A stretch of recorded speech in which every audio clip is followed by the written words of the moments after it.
하나님 말씀 보겠습니다. 고린도전서 15장 12절에서 20절까지 말씀 보겠습니다.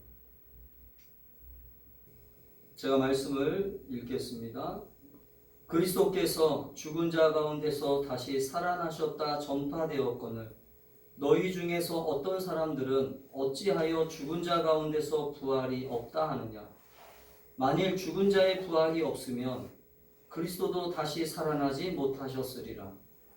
그리스도께서 만일 다시 살아나지 못하셨으면 우리가 전파하는 것도 헛것이요 또 너희 믿음도 헛것이며 또 우리가 하나님의 거짓 증인으로 발견되리니 우리가 하나님이 그리스도를 다시 살리셨다고 증언하였습니다. 만일 죽은 자가 다시 살아나는 일이 없으면 하나님이 그리스도를 다시 살리지 아니하셨으리라. 만일 죽은 자가 다시 살아나는 일이 없으면 그리스도도 다시 살아나신 일이 없었을 터이요. 그리스도께서 다시 살아나신 일이 없으면 너희의 믿음도 헛되고 너희가 여전히 죄 가운데 있을 것이요. 또한 그리스도 안에서 잠자는 자도 많아였으리니 만일 그리스도 안에서 우리가 바라는 것이 다만 이 세상의 삶뿐이면 모든 사람 가운데 우리가 더욱 불쌍한 자이리라. 그러나 이제 그리스도께서 죽은 자 가운데서 다시 살아나사 잠자는 자들의 첫 열매가 되셨도다. 아멘. 할렐루야. 아멘. 오늘 예수님이 부활하셨습니다.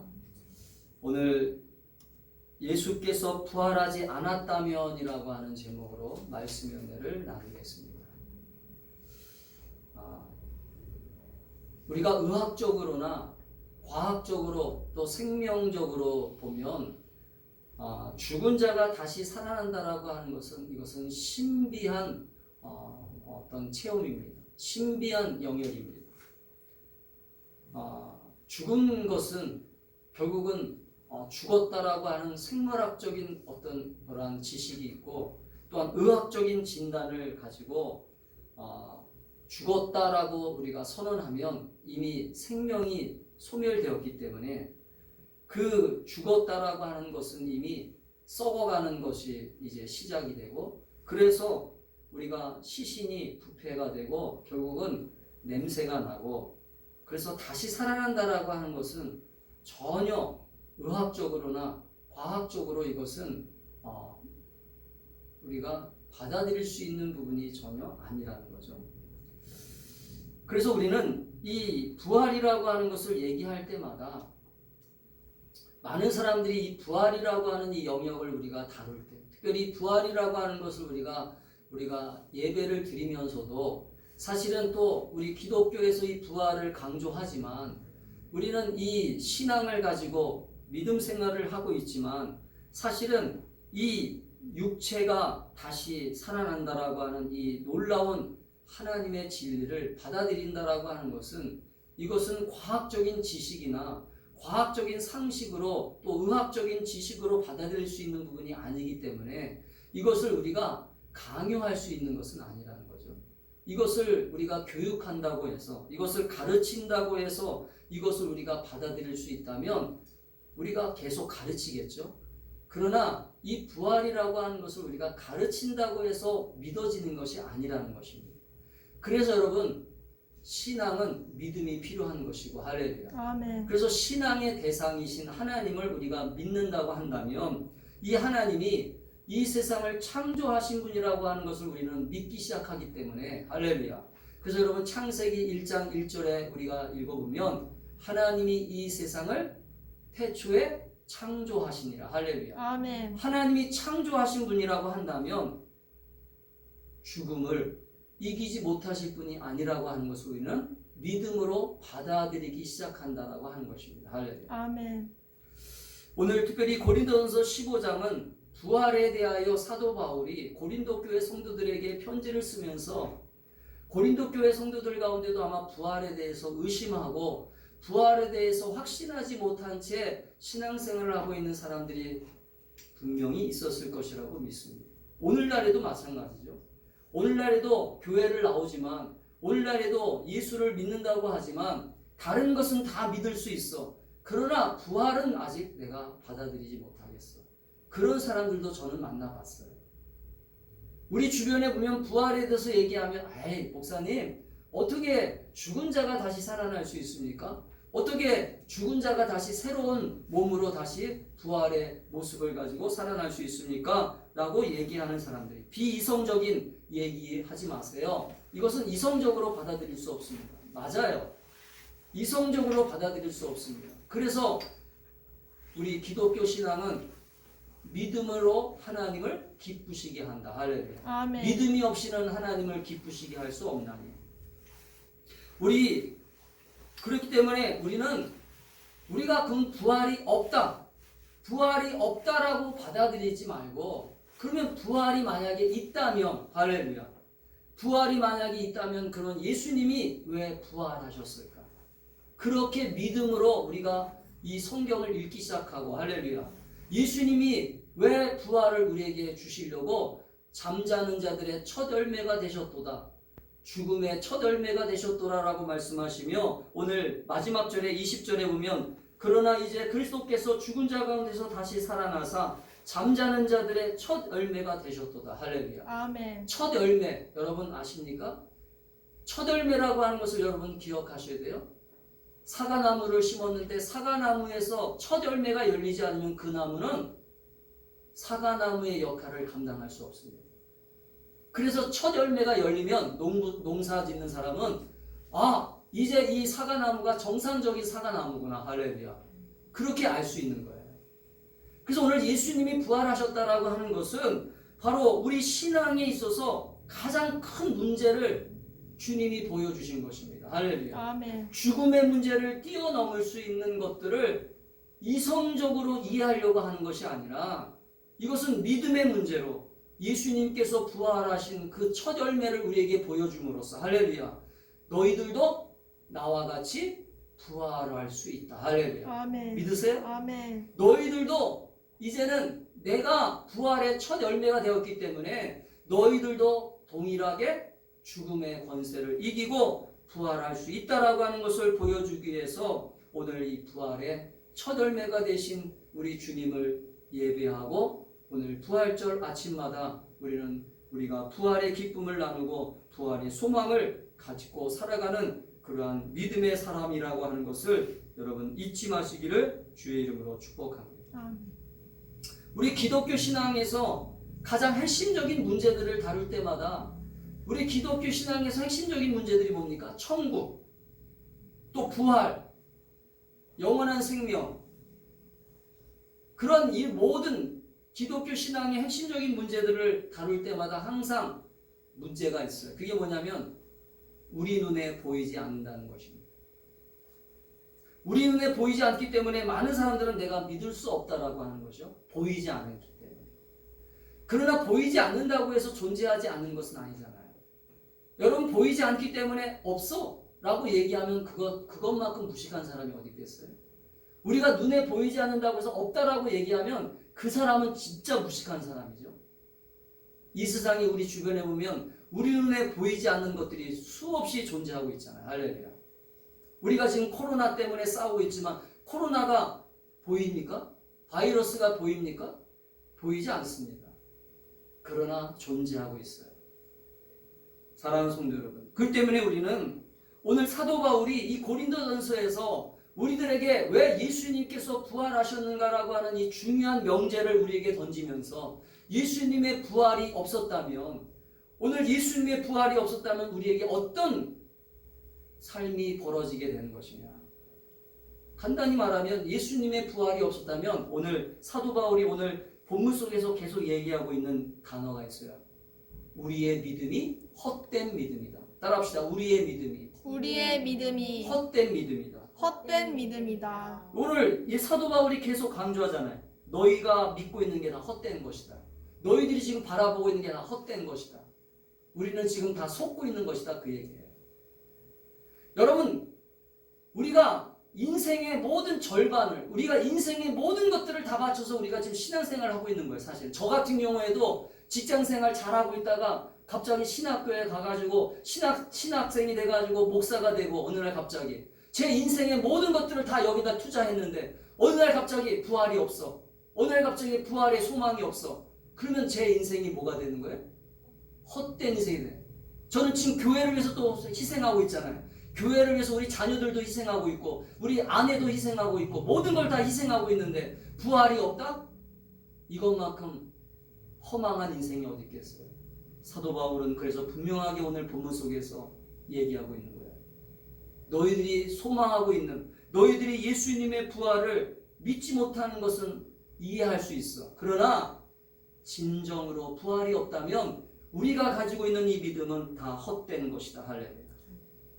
사랑하는 성도 여러분, 그렇기 때문에 우리는 오늘 어리석은 자로서 우리는 인생을 마치는 게 아니라 우리가 살아있는 이 시간, 살아있는 이 소중한 순간순간에 우리는 부활의 소망을 가지고, 요즘 저도 이제 다음 달이면 또 자동차 보험 이제 또 갱신이 돌아와요. 여러분, 보험을 왜 들어나요? 보험을 들어놓는 것은 지금 일어나고 있는 일이 안 일어나고 있지만, 사고가 일어나고 있지는 않지만 만약에 사고가 일어났을 경우를 대비해서 미리 보험을 들어놓는 거잖아요. 안전장치를 만들어 놓는 거잖아요. 저는 신앙생활도 마찬가지라고 믿습니다.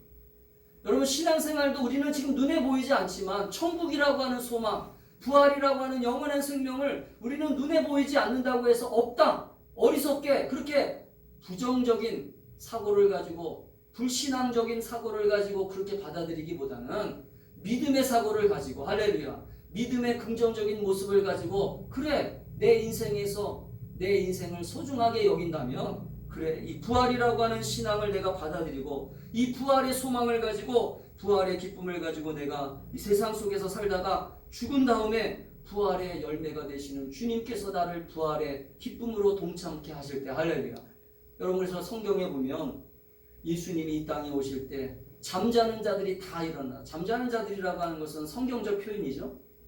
왜 성경에서는 죽은 자들을 잠자는 자들이라고 합니까? 다시 일어날 것이기 때문에. 할렐루야. 아멘. 다시 부활할 것이기 때문에. 여러분, 성경에서는 죽음을 죽음이라고 얘기하지 않아요. 잠자는 자들이라고 얘기합니다. 그래서 오늘 예수님도 죽은 자 가운데서 다시 살아나사 잠자는 자들이라고 그랬잖아요. 잠자는 자들. 저는 우리 충만한 교회 성도들이 이 부활의 신앙을 가지고, 부활의 소망을 가지고 오늘 이 부활의 소망이 여러분의 삶을 이끌어가고, 할렐루야. 아멘. 그래서 여러분, 부활의 소망을 가진 사람들은 이 세상에서 힘들고 어렵지만, 이 세상에서 고통스럽게 살아가는 순간도 있지만, 그러나 부활의 소망이 있기 때문에, 부활의 기쁨이 있기 때문에 우리는 항상 주님 안에서 기뻐하고 그 소망을 가지고 인내하며, 할렐루야, 그 소망을 가지고 우리는 특별한 하나님의 자녀로서 살아가는 복된 자녀가 될 수 있기를 주의 이름으로 축복합니다. 아멘. 여러분, 예수님이 부활하셨다라고 하는 것은 진리입니다. 예수님이 부활하셨다라고 하는 것은 진리이지만 그 진리를 받아들이는 것은 각자의 믿음의 문제죠. 각자의 믿음의 문제이기 때문에 이 믿음의 문제를 우리는 억지로 얘기할 수는 없어요. 그러나 우리는 분명하게 알아야 될 것이 있어요. 죽음이라고 하는 것은 우리에게 항상 존재한다는 것입니다. 우리 인간은 어차피 죽기 위해서 태어난다라고 하는 어떤 사람의 얘기도 있어요. 어떤 철학자가 그렇게 얘기하더라고요. 인간은 태어나는 순간부터 죽음을 준비하는 존재이다. 맞죠? 태어날 때부터 죽음을 존재하는 모습입니다. 그래서 여러분, 어떤 사람은 잘 죽는 거에 대해서 우리가 생각해야 된다. 열심히 살아가는 것도 중요하지만 죽음을 잘 준비하는 것도 중요하다는 거죠. 어떤 할머니들, 할아버지를 제가 만났더니, 나는 죽음을 준비했어. 어떤 죽음을 준비했어요? 물어봤더니 좋은 수의를 준비했어. 좋은 관을 준비했어. 이건 죽음의 준비가 아니죠. 우리 인간에게 진짜 필요한 죽음의 준비는 무엇입니까? 영원한 세상. 할렐루야. 아멘. 영원한 하나님 나라. 그래서 여러분, 통계적으로 우리가 보면 놀랍게도요, 1초에 5명 정도가 죽는다고 그러더라고요. 1초가 똑딱이잖아요. 똑딱이 5명이 죽는데요. 그러니까 얼마나 죽음이 우리 주변에 있다는 거예요. 우리 주변에 죽음이 항상 존재하고 있다는 것입니다. 그러니까 우리는 항상 죽음을 인식하고 살아야 되고 죽음을 깨달으면서 살아야 돼요. 그러나 많은 사람들이 얘기하는 얘기가 뭡니까? 나는 죽기 싫어. 어차피 우리는 죽어야 되는 존재이지만 죽기 싫다는 얘기를 합니다. 그래서 병이 걸리면 뭔가 어떤 죽음의 문제가 다가오면 고통스러워하고 힘들어합니다. 그러나 여러분, 성경에 보면 우리는 예수님의 이 부활을 믿는 그 순간부터 할렐루야. 아멘. 우리는 죽음을 두려워하지 않는 게 아니라 죽음을 두려워하지만 우리가 예수를 믿는다고 해서 죽음을 극복하거나 죽음을 두려워하지 않는다는 얘기가 아닙니다. 여러분 많은 사람들이 오해하더라고요. 부활을 얘기할 때마다 야 너희 기독교인들은 죽음을 두려워하지 않잖아. 두려워하지 않는 게 아니에요. 두려워합니다. 우리는 똑같은 인간이기 때문에. 예수님도 십자가에 못 박히실 때 그 십자가에 못 박히시는 그 공포가 분명히 있었을 거예요. 할렐루야. 그러나 하나님의 약속을 믿었어요. 할렐루야. 하나님의 약속을 믿고 예수님은 십자가에서 그 피 흘리시는 십자가의 고통과 그 십자가의 모든 것들을 우리의 죄를 위하여 우리의 저주를 위하여 속죄 제물이 되시겠다라고 하는 의지를 가지고 할렐루야. 아멘. 그 십자가의 고통을 참으신 것입니다. 왜? 부활이 있기 때문인 것을 아셨기 때문에. 아멘. 아멘. 그래서 예수님은 제자들에게 얘기하셨잖아요. 내가 고난을 받고 3일 만에 다시 부활할 것이다. 할렐루야. 아멘. 왜? 부활의 소망이 있는 걸 아셨기 때문에. 저는 우리 충만한 교성들이 이 소망이 오늘 이 부활절 아침에 여러분에게 있게 되기를 축복합니다. 아멘. 여러분, 우리는 고통스러운 이 인생을 살고 있어요. 코로나 때문에 또 여러 가지 경제적인 어려움, 여러 가지 모든 상황 속에서 어렵고 힘든 시기를 보내고 있습니다. 그러나 주님이 우리에게 약속하신 것은 오늘 이 모든 고통과 어려움 속에서도 내가 부활했기 때문에 할렐루야. 이 부활의 소망을 너희들에게 주고 이 부활의 기쁨을 통해서 너희들이 이 세상 속에서 어떻게 살아가야 될 것인지를 할렐루야. 그래서 여러분, 예수님이 부활이 없었다면, 오늘 사도 바울은 예수님이 부활이 없었다면 우리들에게 주어지지 못하는 일들이 많이 생길 수밖에 없었다는 것을, 그래서 헛되다라고 하는 표현을 쓴 거예요. 예수님의 부활이 없었다면 우리는 헛된 인생을 살 수밖에 없었는데 예수님의 부활이 있었기 때문에 할렐루야. 역설적으로 보면 예수님이 부활했기 때문에 우리에게 주어진 혜택이 많이 있다는 거예요. 할렐루야. 아멘. 따라합시다. 예수님의 부활이 있기 때문에 예수님의 부활이 있기 때문에 우리에게 주어진 하나님의 놀라운 축복의 혜택이 있게 됐다. 믿으시면 아멘 하세요. 아멘. 그것을 오늘 사도 바울은 오늘 본문 속에서 논리적으로 설명하고 있어요. 첫 번째는요. 따라합시다. 예수님의 부활이 없었다면 모든 저주와 모든 질병과 죽음의 권세를 이길 수가 없었다. 여러분 왜 예수 믿으면 우리가 행복해지느냐? 예수 믿으면 왜 모든 저주가 끊어지게 되느냐? 예수 믿으면 모든 음부의 권세를 깨뜨리고 죄의 권세를 깨뜨리고 모든 권세를 예수님의 권세로 이길 수가 있느냐? 바로 예수님이 인간이 가지고 있는 저주 가운데 가장 큰 저주가 뭐예요? 죽음이에요. 죽음. 인간이 가지고 있는 모든 저주가 창세기에서 여러분 아시잖아요. 아담과 하와가 하나님이 따먹지 말라라고 하는 선악과를 따먹었을 때 너는 정령 죽으리라. 하나님이 저주하셨어요. 심판하셨어요. 그래서 우리 인간에게는 이 죽음의 문제가 찾아오게 된 겁니다. 여러분, 죽음의 문제가 찾아왔다라고 하는 것은 인간의 모든 것들이 이제 희망이 없다는 거예요. 아무리 돈을 많이 벌고 아무리 부귀영화를 가지고 있고 아무리 출세를 하고 아무리 성공을 해도 죽으면 끝이라는 거예요. 그래서 세상 사람들은 뭐라고 합니까? 죽으면 끝이야. 맞아요? 그러나 기독교 신앙은 아니에요. 죽음이 곧 시작입니다. 할렐루야. 예수님이 죽고 나서부터 시작이 됐어요. 할렐루야. 예수님이 십자가에서 죽음서부터 결국은 생명으로 다시 시작되고 할렐루야. 부활의 소망을 주시고 그래서 모든 저주와 모든 결박과 모든 인간의 고통이 십자가의 고통에서 다 끝나버리시고 할렐루야. 다시 부활하셔서 우리 인간에게 그 부활의 소망과 기쁨을 주시게 하여 부활의 첫 열매가 되신 예수님을 우리에게 허락하심을 여러분 믿으시기를 주의 이름으로 축복합니다. 아멘. 그래서 인간은 두려워하는 거예요. 이 죽음의 문제를 해결하지 않으면, 이 죽음의 문제를 극복하지 않으면 인간은 두려워할 수밖에 없어요. 그래서 우리 예수 믿는 사람들은 죽음을 두려워하지만, 그러나 우리는 믿음으로 계속 주님을 바라보면서 우리는 이 죽음의 두려움을 극복해 나가는 삶인 것을 믿으시기를 축복합니다. 아멘. 그래서 여러분, 네가 믿으면 부활이 있다. 할렐루야. 종교개혁을 일으켰던 마틴 루터가 평생에 그 사람이 항상 가지고 있었던 관심이 있었어요. 그게 뭐냐면 구원의 문제였습니다. 여러분, 마틴 루터가 여러분 신부였다는 거 아시죠? 마틴 루터가 원래 신부였습니다. 그래서 여러분, 신부였던 이 사람은 항상 구원을 어떻게 받을까?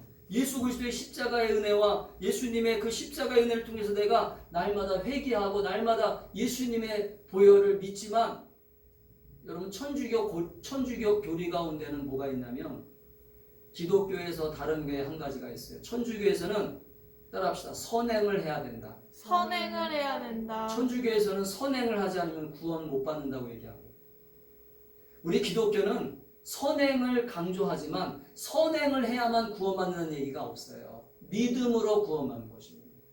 그러니까 이 마틴 루터가 선행을 열심히 노력했어요. 근데 인간의 선행이 언제까지 해야 되냐? 여러분, 우리가 신청전을 읽어보면 공양미 300석을 바치면 너의 아버지 눈이 뜰 것이라고 하는 얘기 아시죠? 공양미 300석이라고 하는 이 기준이 그 아버지한테 내려진 얘기였지만 사람마다 기준이 다르잖아요. 우리가 선을 이루는 데 있어서 기준이 다 달라요. 어떤 사람의 선은 여기까지고 어떤 사람의 선은 여기까지고, 선의 기준이 다른데 어떤 사람은 요만큼 선을 했다고 해서 구원받고, 어떤 사람은 선을 이만큼 해야지 구원을 받고, 기준이 달라요. 그렇기 때문에 마틴 루터는 신부였지만 내가 구원받으려면 어느 정도까지 선을 이루어야 되는 거야? 모르는 거예요. 자기가 어느 정도까지 선을 해야 구원을 받아야 될지 모르잖아요. 기준이 없으니까. 근데 여러분, 믿음으로 구원받는다라고 하는 이 놀라운 사실을 로마서를 읽다가 발견했어요. 아, 예수님께서 이미 구원을 허락하셨구나. 할렐루야. 아멘. 믿으면 구원받는구나. 할렐루야. 아멘. 기준이 있어요, 없어요? 기준이 없어요. 무조건 믿기만 하면 구원받는 거야. 할렐루야. 그러면서 선행은 언제 하는 거야? 선행은 예수님이 나를 구원하셨기 때문에 감사함으로, 그 감사가 헛된 구원이 되지 않게 해서 그때부터 선행이 나오는 것이지, 선행을 통해서 구원받는 게 아니라는 거죠. 아멘. 아멘. 이걸 잘 이해하셔야 돼요. 이걸 이해 못하니까 많은 사람들이 아직도 헷갈리는 거예요. 무조건 믿으면 구원받아? 그럼 구원받고 나서 착한 일 안 하면 되겠네? 아니죠. 내가 구원받았기 때문에, 감사하기 때문에 착하게 살아가는 거예요. 할렐루야. 헛된 인생으로 살아가는 게 아니라는 거죠. 그 때문에 마틴 루터는 그걸 깨닫고, 그때부터 예수님께서 나를 위해서 이미 십자가에서 못 박히시고 나를 위해서 십자가에서 모든 저주의 문제가 끊어졌구나. 모든 십자가에서 저주의 문제가 끊어짐으로써 로마서 1장 17절에 있는 말씀처럼 복음에는 하나님의 의가 나타나서, 같이 읽겠습니다. 시작. 복음에는 하나님의 의가 나타나서 믿음으로 믿음에 이르게 하나니 기록된 바 오직 의인은 믿음으로 말미암아 살리라 함과 같으니라. 아멘. 사도 바울이 이 말씀을 읽고 깨달은 거예요. 구원은 예수님께서 이미 십자가에서 다 이루셨구나. 할렐루야. 아멘. 제가 금요일 날 설교했잖아요. 다 이루셨다. 아멘. 아멘. 그렇기 때문에 우리가 예수님이 십자가에서 고통받으시고 부활하지 않으셨다면 우리의 모든 죄의 저주, 모든 영적인 결과, 모든 죄의 값을 해결하지 않았기 때문에 우리는 자유할 수 없고 죄의 권세를 이길 수 없고 죄에서 자유로울 수 없어요. 끊임없이 선행을 해야 돼요. 끊임없이 착한 일을 하면서 살아야 돼요. 착한 일을 하지 않으면 구원받을 수 없어요. 이게 얼마나 힘든 건지 아십니까? 여러분, 인간은요, 아무리 도덕적으로 착하게 노력한다고 해서 착해지는 게 아니에요. 자기가 선을 쌓고 아무리 내가 착하게 살아야지 잠깐은 착하게 살 수 있어요. 그러나 제가 언젠가 얘기했죠. 물을 이렇게 흙탕물을 이렇게 떠가지고 가만히 놔두면 그 흙탕물이 시간이 지나면 그 찌꺼기가 가라앉으면 위에 물은 깨끗해 보이잖아요. 위에 물은 깨끗해 보이잖아요. 그런데 그 흙탕물이 가라앉아 있는데 그 물을 다시 흔들어 보세요. 그 물이 다시 무슨 물이 됩니까? 흙탕물이 되잖아요. 우리의 모습이 그런 모습이라는 거예요. 그래서 우리는 날마다 예수의 피로 씻어야 되고, 할렐루야. 예수의 십자가의 보혈을 의지하면서 날마다 회개하면서 예수님의 용서를 구하는 그러한 속죄의 은혜가, 죄사함의 은혜가 예수의 부활로 우리에게 이루어졌음을 믿으시기를 주의 이름으로 축복합니다. 아멘. 또 사도 바울은 예수님의 부활이 없었다면 우리에게 어떤 일이 있게 되냐면 바로 성도의 부활이 없게 된다는 거죠. 따라합시다. 예수의 부활이 없었다면 우리의 부활도 없게 된다. 그래서 19절에 다 같이 읽겠습니다. 만일 그리스도 안에서 우리가 바라는 것이 다만 이 세상의 삶뿐이면, 우리가 살아가는 것이 이 세상의 모습만 살아가고 있다면 모든 사람 가운데 우리가 더욱 불쌍한 자다. 무슨 말이에요? 부활이 없다면, 예수님이 부활하지 않았다면 우리도 그냥 이 세상에서 그냥 살다가 마쳤을 것인데, 예수님이 부활했기 때문에 또 다른 영원한 세상을 경험하게 되고, 할렐루야, 영원한 부활의 소망을 가지고 살아갈 수 있는 그러한 삶을 살아가게 됐다라고 하는 것을 설명하고 있는 거예요. 사랑하는 성도 여러분, 예수님의 부활이 없었다면 우리는 정말 불쌍한 자입니다. 제가 아까도 말씀드렸지만 제 개인적으로 보면 제가 얼마나 불쌍하게 인생을 마치겠어요. 아무것도 아닌 헛된 것을 붙잡고 평생 살아온 것밖에 안 되잖아요. 헛된 것을 붙잡고 그냥 내 시간을 낭비한 것밖에 안 되잖아요. 개인적으로 보면. 저는 우리 충만한 교회 성도들이 그러한 헛된 믿음을 가지기 위해서 제가 목사가 된 것이 아니고 여러분들에게 성경을 가르치는 게 아니에요. 분명한 확신과 분명한 믿음을 가지고, 할렐루야, 아멘. 여러분이 가지고 있는 이 믿음이, 부활의 소망이, 여러분에게 부활의 확신과 그 믿음이 여러분에게 영원한 생명을 주고 영원한 기쁨을 준다라고 하는 것을 여러분 믿으시기를 주의 이름으로 축복합니다. 그 때문에 여러분, 부활이 예수님에게 없었다면 우리는 정말로 불쌍한 자들이에요. 저희뿐이겠습니까? 예전에 지난 시간부터 지금 2000년 예수님이 부활하신 그 순간부터 지금까지 수많은 사람들이 예수 그리스도를 구주로 고백하고 예수님을 나의 주 나의 하나님으로 고백했던 수많은 사람들의 그 죽음이 다 헛된 죽음이 되는 거예요. 아멘. 사랑하는 성도 여러분, 사도 바울도 오늘 이 고린도 성도들에게 편지 쓰고 있지만 사도 바울도 로마에서 순교했잖아요. 수많은 사람들이 이 신앙을 지키다가 순교하고 신앙을 지키다가 목숨을 바치고 신앙을, 예수를 믿는다는 것 때문에 수많은 고통과 어려움을 당하잖아요. 지금도 우리 주변에 보면 예수를 믿는다는 것 때문에 수많은 사람들이 어려움을 당하잖아요. 그러면 그 사람들의 모습이 다 헛된 모습이 될 수밖에 없다는 거죠. 왜냐하면 오늘 예수님이 부활하지 않았다면, 오늘 예수님이 부활이 없었다면 우리에도 부활이 없기 때문에. 할렐루야. 사랑하는 성도 여러분, 그 때문에 오늘 예수님의 부활이 우리에게 기쁨이고, 할렐루야. 아멘. 그래서 우리는 예수님의 부활이 기쁨이 되는 거예요. 우리가 예수의 부활이 왜 기쁘냐?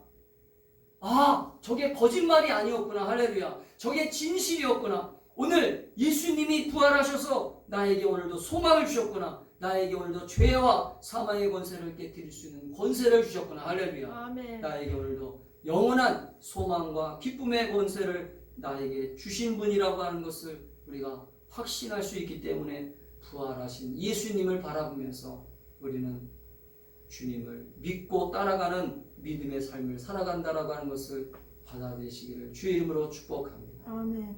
기도하겠습니다.